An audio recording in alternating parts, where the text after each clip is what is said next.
Who let this black kid into my classroom? Professor Hartwell's voice echoed through the lecture hall. 23 years of tenure, 6 figures, untouchable. You back row, the black one. Stand up. Isaiah Parker rose. 19 silent. Look at this. A black face in advanced number theory. Hartwell laughed. Food stamp, family, Section 8 housing. Did your welfare caseworker fill out your application, or did some diversity committee drag you here to meet their quota? He grabbed the chalk. I'm going to write an impossible equation. PhDs have failed, geniuses have quit, and you ghetto trash, you're going to prove why black kids don't belong in real mathematics. The chalk scratched against the board. Isaiah stared at the equation. What Hartwell did next would cost him everything. 40 students sat frozen in their seats. No one laughed, no one spoke, no one moved. The lecture hall at Whitmore University had heard harsh professors before, but this was different. This wasn't discipline.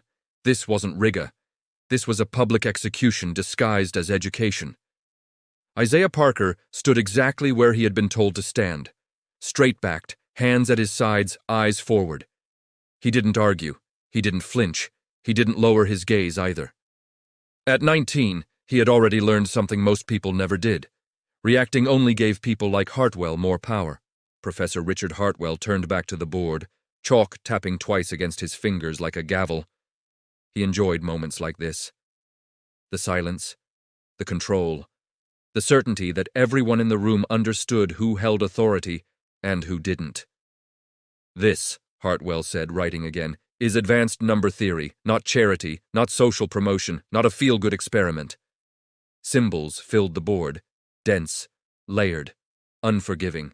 A few students recognized fragments of the equation and immediately looked away. This wasn't something you solved casually. This was the kind of problem professors mentioned in footnotes, the kind graduate students avoided unless they had months to spare. Hartwell stepped back and surveyed the room with satisfaction. 5 minutes, he said. If you fail, you drop a full letter grade, immediately.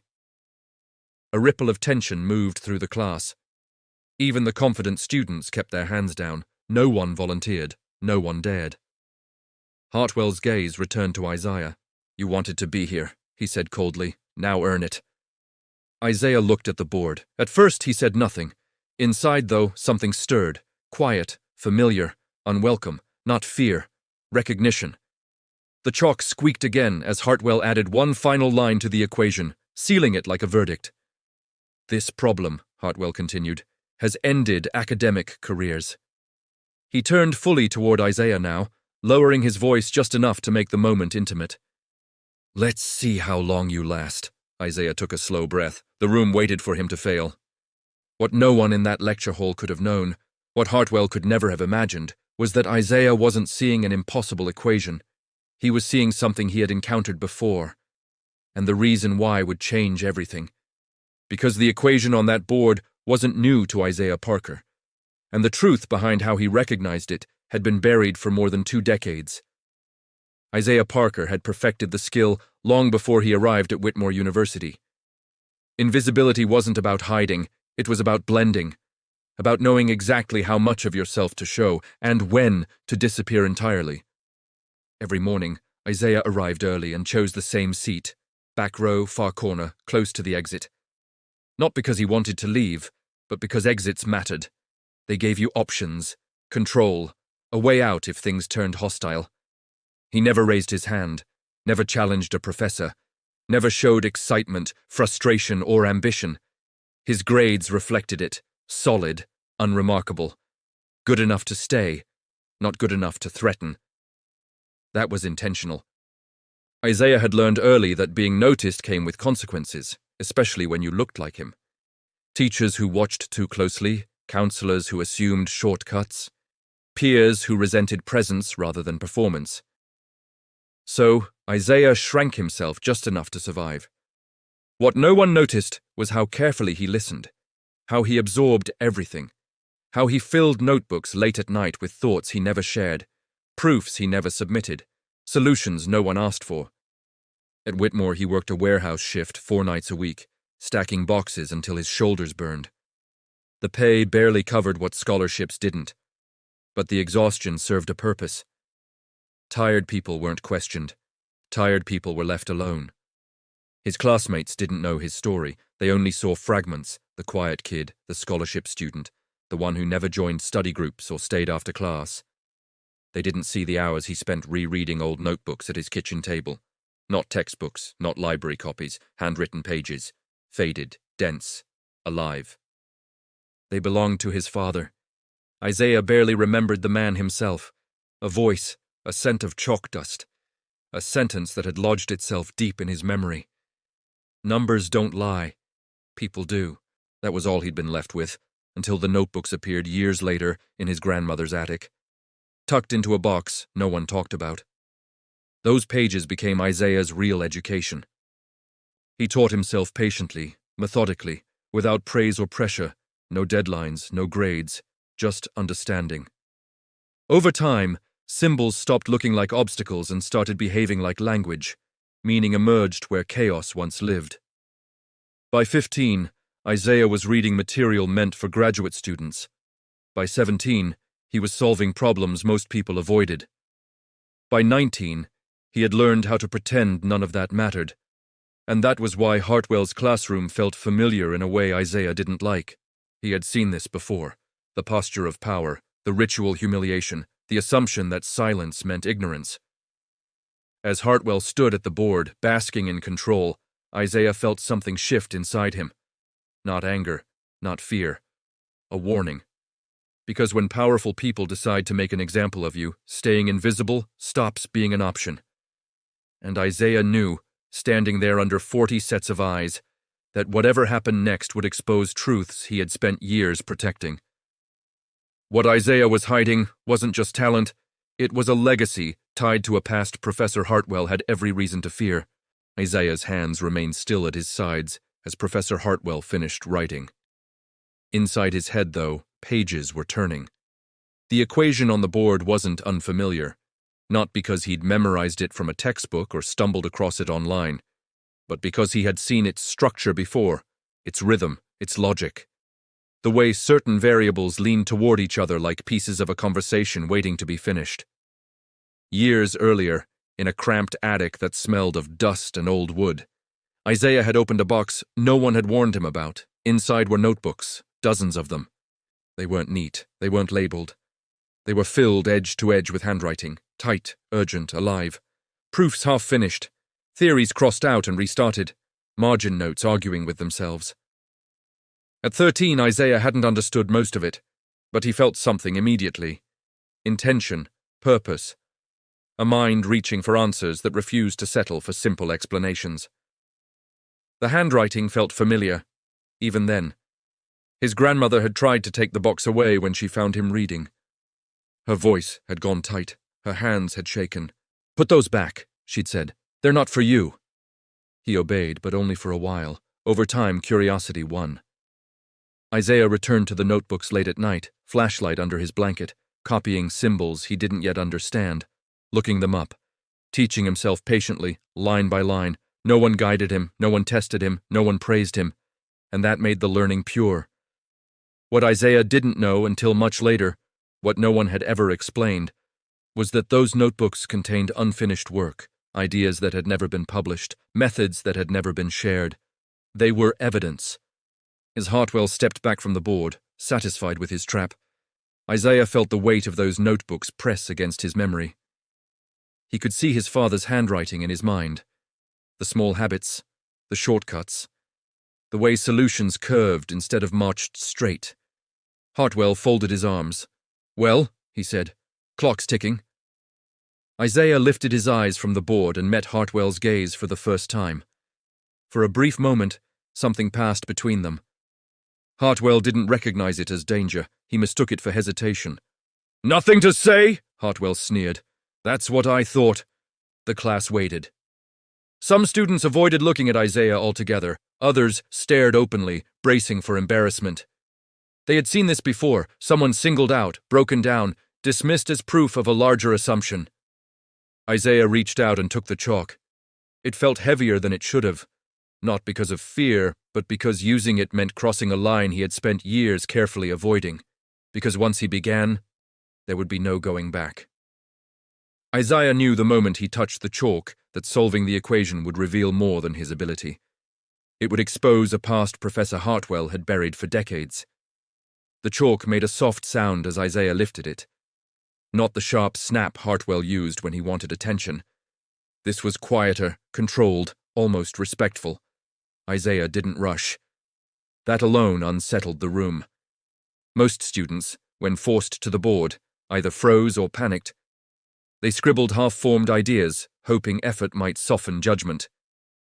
Isaiah did neither. He studied the equation as if the rest of the world had faded out. Hartwell smirked. "This should be good," he said, loud enough for everyone to hear. "Take your time. You'll need all 5 minutes." Isaiah began writing. At first, no one noticed anything unusual, just symbols, rearrangements, standard steps. A few students leaned back, relieved. This was going exactly how they expected. Then something changed. A girl in the second row frowned and leaned forward. A guy near the aisle stopped tapping his pen. Someone whispered, "Wait." Isaiah wasn't following the usual path. Instead of attacking the equation head-on, he stepped sideways, isolating a term most people treated as fixed. His chalk moved steadily, confidently, as if he were copying something he'd already seen. Hartwell's smirk faltered. "That's not how you approach this," he said sharply. "You're wasting time." Isaiah didn't respond. He wrote another line, then another. The board began to fill, not chaotically, but deliberately, each step built on the last. The solution wasn't rushing toward the answer, it was unfolding. 90 seconds passed. Hartwell took a step closer. "That transformation doesn't work," he snapped. "You can't just assume—" Isaiah finished the line and underlined it. The assumption held. A hush spread across the room. Even students who barely understood the math could feel it. Something was happening that wasn't supposed to happen. 2 minutes. Hartwell's face tightened. He leaned in, eyes scanning the board, lips moving silently as he checked the logic. "No," he muttered. "That's not—" "Where did you learn that?" Isaiah kept writing. The chalk moved faster now, not from panic, but from clarity. The pieces were aligning the same way they had in the notebooks, the same elegant turn, the same quiet certainty. 3 minutes. Isaiah stepped back. He looked at the board once more, then placed the chalk carefully on the ledge. "Done," he said. The word echoed. Hartwell stared. The room didn't move. No applause. No laughter. Just 40 people trying to process what they were seeing. Hartwell stepped forward, then back again. His confidence cracked, not loudly, but enough to be heard. "That's not possible," he said. Isaiah met his eyes. "You can check it," he replied calmly. For the first time since class began, Professor Richard Hartwell had nothing to say. What Hartwell saw on the board wasn't just a correct solution, it was a method he recognized, one that threatened to expose a secret he'd protected for 24 years. The silence didn't break right away. It stretched. Hartwell stood inches from the board, eyes moving back and forth as if repetition alone might reveal a mistake. He checked the steps once. Then again, his fingers twitched, wanting the chalk back, wanting control restored. There was no error. The solution was complete, elegant. Worse, it was unfamiliar in a way that felt deeply personal. "That approach," Hartwell said finally, his voice lower now, tighter, "is not taught here." Isaiah didn't answer. A student near the front shifted in their seat. Someone in the back whispered, "Is it right?" Another murmured, "I think it is." Hartwell straightened abruptly and turned to the class. "Enough," he snapped. "Class dismissed, now." Chairs scraped, bags zipped. Students poured out faster than usual, glancing back at Isaiah as they passed, trying to memorize his face. This quiet kid who had just cracked something impossible. Isaiah stayed where he was. Hartwell waited until the room was empty. Then he closed the door. The click sounded final. Hartwell turned slowly, his expression reset into something professional, controlled. But the color had drained from his face. "Where did you learn that method?" he asked. Isaiah didn't hesitate. My father, he said, he taught me. For a fraction of a second, less than a heartbeat, Hartwell's mask slipped. Not confusion, recognition, fear. Then it was gone. Your father? Hartwell repeated too quickly. What's his name? Isaiah watched him carefully. James Parker. The air shifted. Hartwell took a step back, as if the name itself had weight. His jaw tightened. His eyes flicked to the board again, then away. I've never heard of him, he said. But the words didn't match his body. His hands trembled slightly. His voice lacked its earlier confidence. Isaiah knew then. This wasn't over. This had only begun. Gather your things, Hartwell said sharply. You'll be hearing from the department. Isaiah picked up his bag. As he reached the door, Hartwell spoke again, quietly, dangerously. You should consider withdrawing from my course. Isaiah turned. I didn't cheat, he said evenly, and I'm not leaving. Hartwell's lips curled. Then you're making a mistake, he replied, one your father already made. The door closed behind Isaiah, but the words followed him down the hallway. That night, campus buzzed with rumors. Screens lit up, messages flew. Isaiah ignored them all. What he couldn't ignore was the image burned into his mind, the look on Hartwell's face when he heard his father's name. That wasn't arrogance, that was guilt. 2 days later, Isaiah would learn just how far Hartwell was willing to go to keep that name buried, and how dangerous the truth could be. The email arrived at 3:47 p.m. Isaiah was sitting alone in the campus library, surrounded by books he wasn't reading. He had been staring at the same paragraph for 10 minutes, replaying the classroom over and over, the chalk, the silence, the look on Hartwell's face. Subject, academic integrity violation, mandatory meeting. His stomach dropped. He opened it once, then again. The words didn't change. An allegation of academic dishonesty had been filed against him. A formal investigation was underway. He was required to report to Professor Hartwell's office the following day. Isaiah leaned back in his chair and closed his eyes. So this was the move. He'd seen versions of it before. Students whispered about professors who punished embarrassment with paperwork. But this felt heavier, colder, calculated. The next afternoon, Hartwell's office door closed behind him with a soft, deliberate click. The room was immaculate. Books aligned perfectly.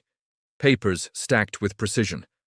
Hartwell sat behind his desk, calm, composed, every inch the respected academic again. Sit down, Mr. Parker, he said. Isaiah did. Hartwell folded his hands. I'll be direct. Your performance in my classroom raised serious concerns. Concerns? Isaiah asked. Yes, Hartwell replied smoothly. Your solution was far beyond what someone of your academic background could reasonably produce. There it was. Isaiah felt heat rise in his chest, but he kept his voice steady. I told you how I learned it. Hartwell smiled faintly. You told me a story. He slid a document across the desk. A formal charge. Words like fraud, misconduct, unfair advantage scattered across the page. You have 2 weeks, Hartwell continued, to prove you did not cheat. If you fail, you will be expelled, permanently. Isaiah stared at the paper. And if I withdraw? He asked. Hartwell leaned back. Then this goes away quietly. Isaiah looked up. That's not justice. Hartwell's smile vanished. This institution protects standards, he said, and it protects its faculty. Isaiah stood. I didn't cheat. Hartwell's voice dropped. Just like your father, then. Isaiah froze. What did you say? Hartwell caught himself too late. This meeting is over, he snapped. You'll receive further instructions.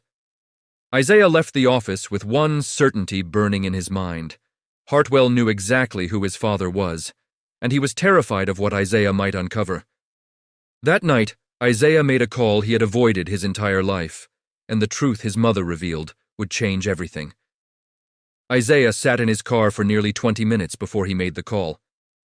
The phone rested in his hand, screen dark, as if it knew what it was about to unlock. He hadn't spoken to his mother about his father in years. Not really. Every attempt had ended the same way.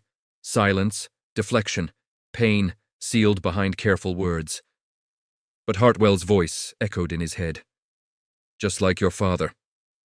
Isaiah finally dialed. She answered on the third ring. Isaiah. Her voice was warm, cautious. Is everything okay?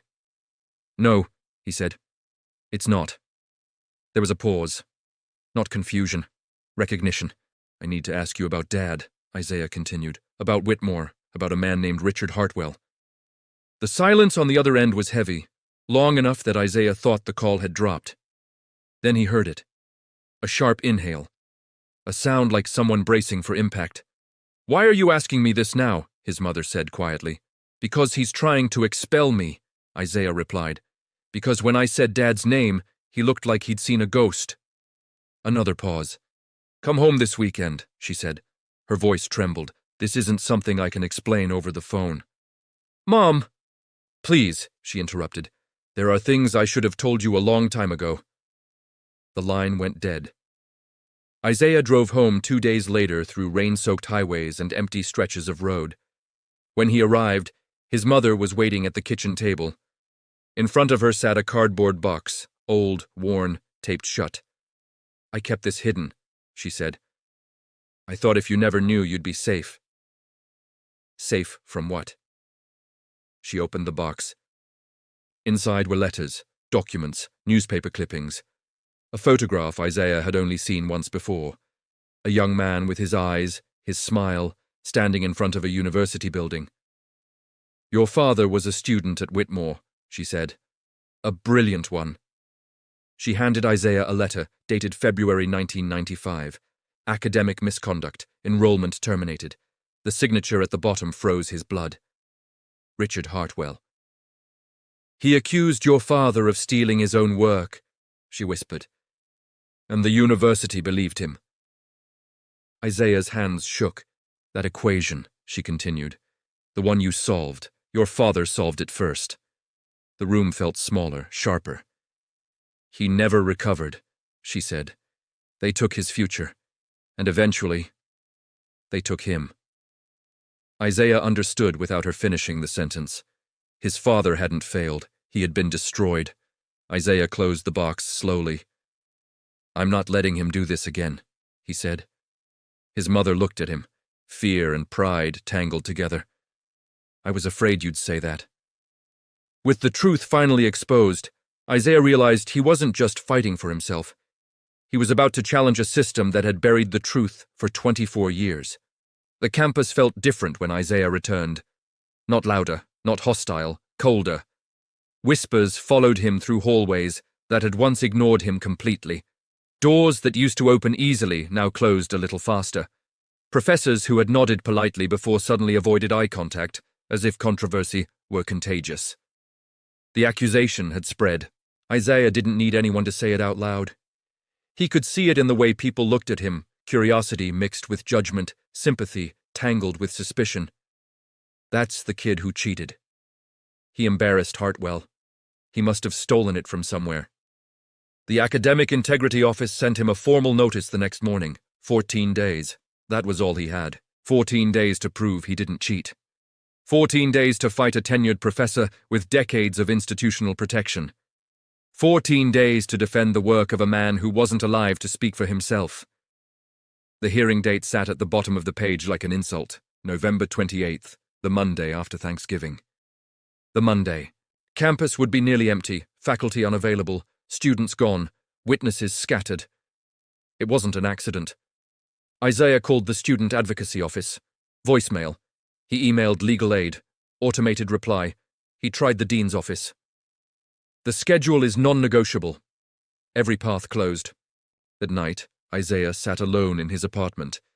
His father's notebooks spread across the table like pieces of a puzzle no one wanted solved.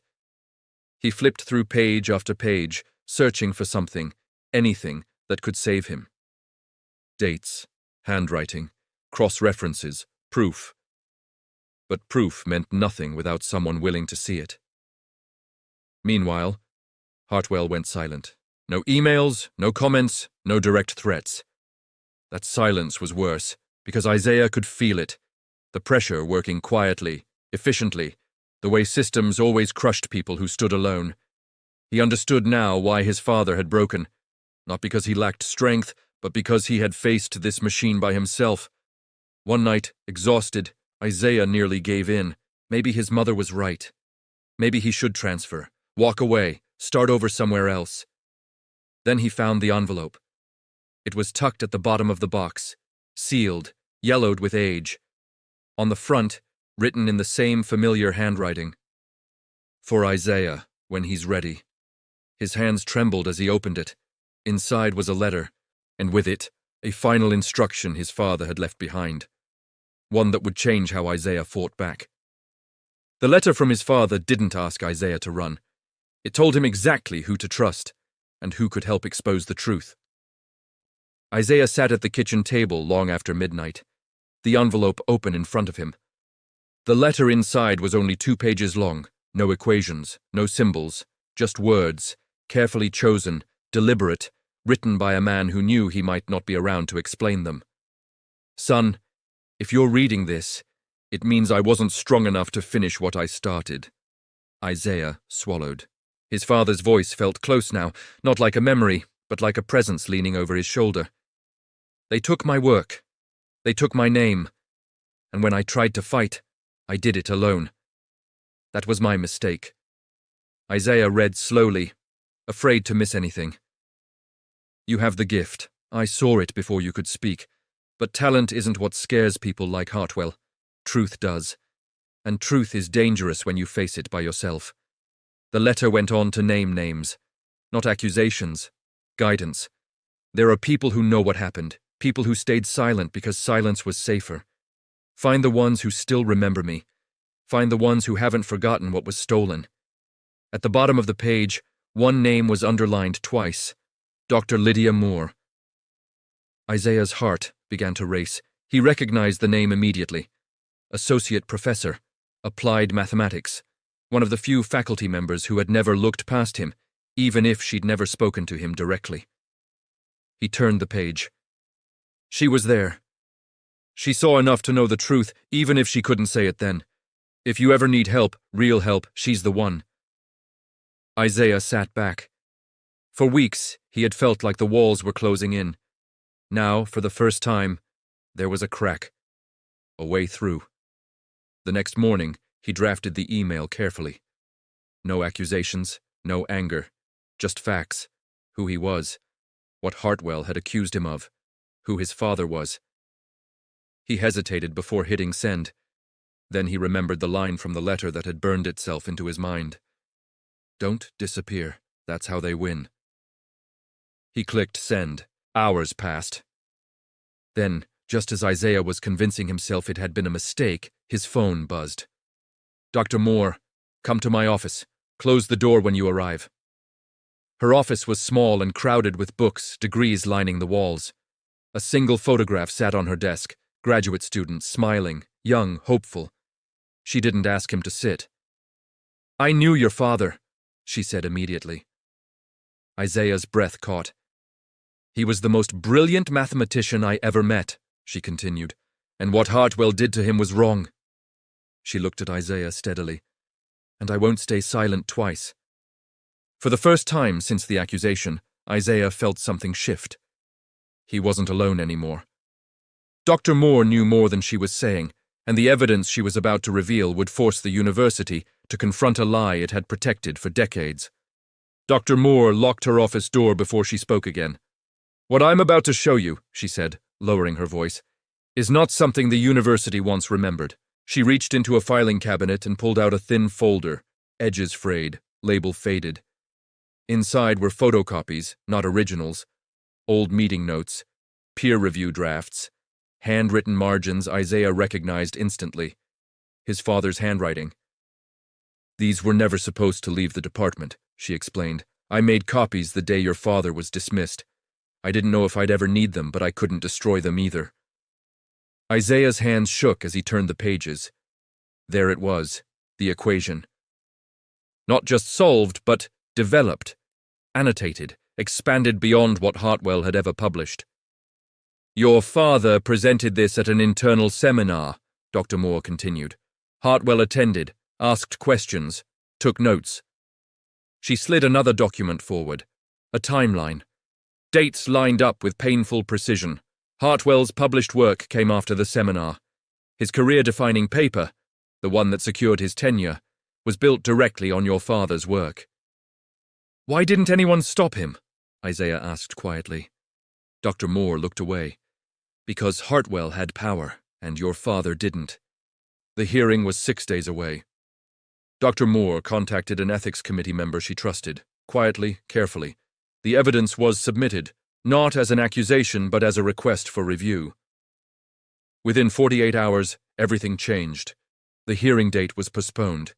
The dean requested additional documentation, and Hartwell finally responded. His email to Isaiah was short.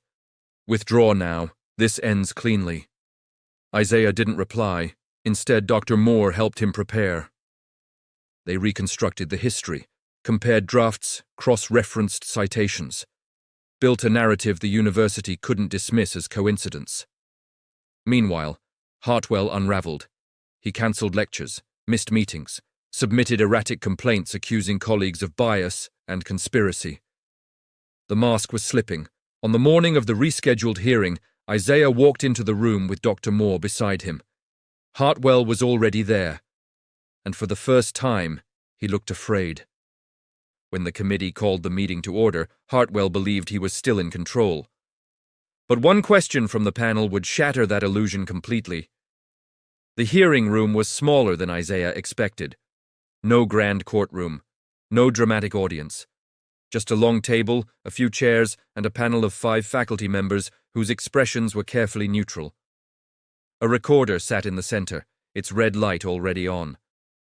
Hartwell adjusted his tie as Isaiah and Dr. Moore took their seats. He smiled faintly, confident, rehearsed. The chair of the committee cleared her throat. We are here to address allegations of academic misconduct brought against Mr. Isaiah Parker, as well as new materials submitted for review. Hartwell leaned forward. I welcome transparency, he said. Standards must be upheld. Isaiah stayed silent. The committee began with routine questions. Coursework, attendance, academic record. Isaiah answered calmly, truthfully. Then the chair turned to Hartwell. Professor Hartwell, she said, you stated that Mr. Parker's solution employed a method not taught at this institution. Correct, Hartwell replied. It was inconsistent with his academic exposure. The chair nodded and flipped a page. Can you tell us, she asked evenly, where you first encountered that method? The room shifted. Hartwell blinked. I'm not sure what you mean. The method Mr. Parker used, she continued, our review indicates it closely resembles one presented internally in 1994. Dr. Moore didn't look at Hartwell. She didn't need to. Hartwell's confidence fractured. That's impossible, he said. I developed my work independently. The chair slid a document across the table, a copy of Hartwell's notes, dated, annotated, in someone else's handwriting. Do you recognize this? She asked. Hartwell's face drained of color. That seminar, he said too quickly, was informal, speculative. Nothing of value was presented. Dr. Moore finally spoke. James Parker presented, she said calmly, and you asked him to email you his drafts. Silence. The chair turned to Isaiah. Mr. Parker, she asked, did your father ever discuss why he left academia? Isaiah met Hartwell's eyes. He was accused of stealing his own work, Isaiah said, by the man sitting across from me. Hartwell stood abruptly. This is absurd, he snapped. You're letting emotion override facts. The chair's voice hardened. Sit down, Professor. Hartwell hesitated. Then he sat. The committee recessed for 10 minutes. Hartwell didn't move. Neither did Isaiah. When the panel returned, the decision they announced wouldn't just clear Isaiah's name. It would end Hartwell's career forever. When the committee members returned, their faces were no longer neutral. The chair sat down slowly, placed her hands flat on the table, and looked directly at Isaiah first. Mr. Parker, she said, the panel finds no evidence of academic misconduct on your part. Isaiah felt the weight lift from his chest, not all at once, but enough to breathe. The chair continued. Your record will be cleared in full. This accusation will be removed permanently. The university regrets the distress caused. Isaiah nodded, quietly, respectfully. Then the chair turned to Hartwell. Her tone changed. Professor Hartwell, the materials presented raise serious concerns regarding your past and present conduct. Hartwell straightened, forcing a thin smile. Concerns are not conclusions. No, she replied evenly, but evidence is. She tapped the folder. The panel has identified substantial overlap between your published work and unpublished research presented by James Parker in 1994. Hartwell opened his mouth, then closed it. For that reason, she continued, we are recommending an immediate suspension pending a full external investigation. The word external hit harder than anything else. Hartwell's smile vanished. This is outrageous, he said. You're destroying a career over conjecture. Dr. Moore finally looked at him. No, she said. You destroyed your career when you stole a student's work and buried him. Hartwell stood again, anger replacing fear. You don't understand the pressures, he said. The competition, the expectations. The chair's voice cut through the room like glass. Sit down. This meeting is concluded. Hartwell remained standing for a moment, as if waiting for someone, anyone to defend him. No one did. He gathered his papers with shaking hands and left without another word. The door closed, and with it, 24 years of silence. Outside the room, Isaiah leaned against the wall, exhausted. Dr. Moore placed a hand on his shoulder. You did more than clear your name, she said softly. You finished what your father started. Isaiah looked down the hallway where Hartwell had disappeared. I just told the truth, he replied. Dr. Moore smiled sadly. That's usually enough. But Isaiah soon learned that clearing his name was only the beginning. The truth was about to reach far beyond the university walls. Isaiah thought the hardest part was over. He was wrong. Within days, the story escaped the quiet corridors of the university. What began as an internal investigation became a topic no one could contain. Faculty emails leaked. Old grievances resurfaced. Questions were asked that had been buried for decades.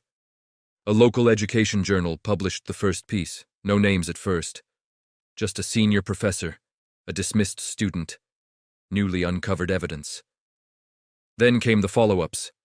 Names appeared. Richard Hartwell, James Parker.